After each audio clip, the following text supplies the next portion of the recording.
Hey guys, it's Dave Dean back again. Just going to do another song demo.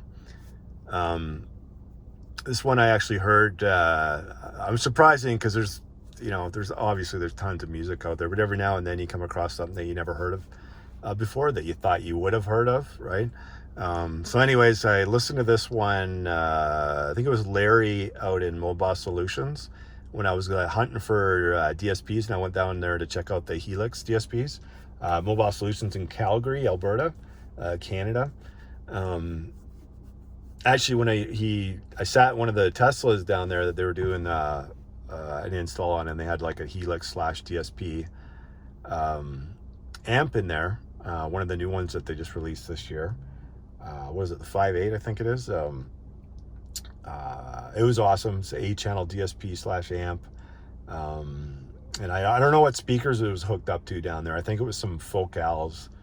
It was already in there. Like the guy already had the speakers in there. I think he was just putting in a DSP, getting rid of his old amps and putting a DSP amp in there. But anyways, Larry played this song for me. I believe in that car. It could have been his car too. I can't remember now, but I never heard of it before. But it's like if you are using a DSP in your car, I mean, even if you're not using a DSP in the car, but if you are using a DSP in the car, I found it was kind of cool because you can hear the instruments kind of go along the dashboard up in front of you. The imaging and stuff was like pretty cool on there. Anyways, I'll get to the song here. It's I got the director turned down pretty low. I could probably actually do it lower because this song's gets kind of crazy. I got the subwoofers and everything turned down, just like I did on my other music, because I find if you were actually going to crank this like you're going to listen to it, and I had this at like -10 or something on there, it's probably going to come across on YouTube like really bad, right? Because the bass is just going to be probably be distorting, I would imagine, if you turn up really large, like a large amount. Like right now I got it -12 on here, but in the actual DSP I already have it at -12 just because my Mosconi AS300.2 is actually, it's rated at 1800 watts, but it's over 1800 watts, right? And I dialed it back just because the Mosconi amps are actually only supposed to be able to take 5 volts, right? And when you're using a digital signal going through my M11 here and going back there, it's actually putting out 8 volts, right? Out of the DSP. So basically inside the software, you have to dial it back a bit. So I already had it at -12 anyways. And then on here, on the director, I actually have it at -12 right now too.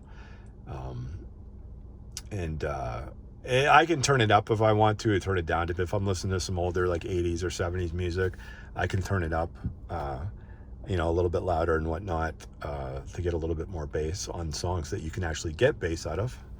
Some of those 70s songs you can't really get too much bass out of it, but anyways, it gives me some flexibility, and for this song's sake, I got it turned down quite a bit,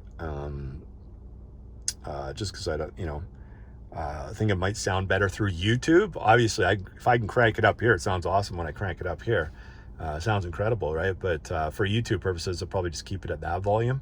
That might even be too loud for YouTube volume, but anyways, enough of me babbling on.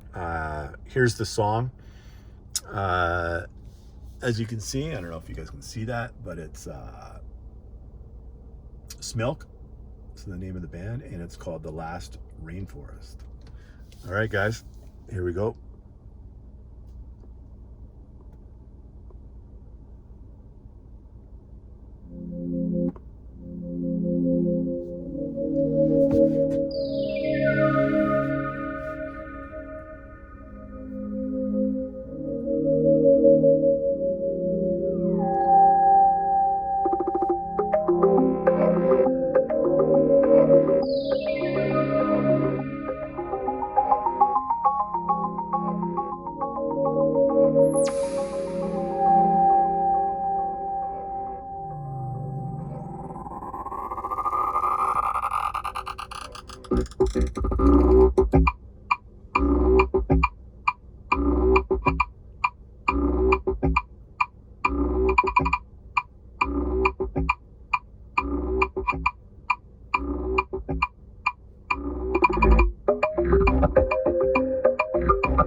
that wasn't the whole song, but it's just, you know, probably like halfway through the song.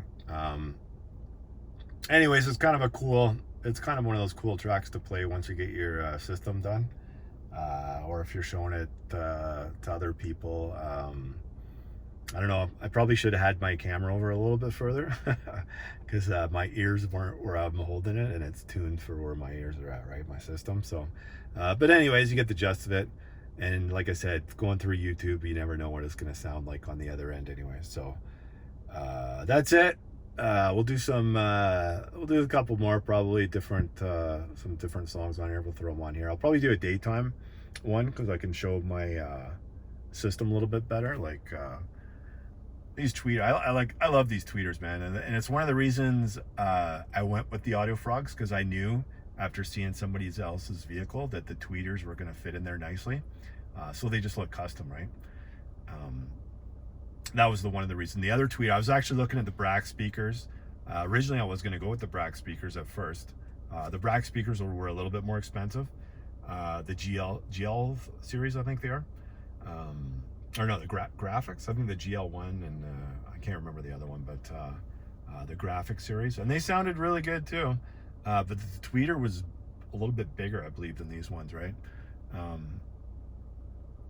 But I always had my heart set on Audio Frogs anyways. But anyways, guys, thanks. Hit the like button, subscribe. I'm gonna try to do like lots of car audio stuff on here in the future. I got another vehicle that I'm probably going to be doing some stuff in too pretty soon.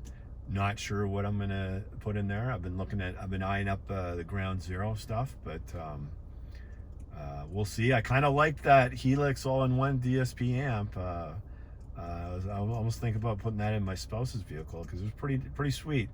It gives you like I said, 8 channels, 75 watts by 8, and then you can hook whatever amp you want into it for your subwoofer, and the DSP will control that too. So it's kind of nice. Similar to the JL, the VXI amps, right? Only they have like their smart power delivery Helix, whereas opposed to the JL VXIs, you can bridge them, right? Basically what I'm saying. So a lot of people get the 8-channel VXI and they bridge to the channels. A lot of people did that with the Audio Frogs before, right? Put 150 watts in there. That's reason I went with the AS200.2 separately, because I wanted over 200 watts going into those things, right? Because they can take a lot of power, those speakers, right? I wanted my mid bass to be like banging, and that's the reason. Like I said, I can turn my subwoofer off in here and I'd still be happy with the sound quality of just the speakers, like just all the speakers in general. Anyways, thanks for watching, guys, and we'll see you on the next one.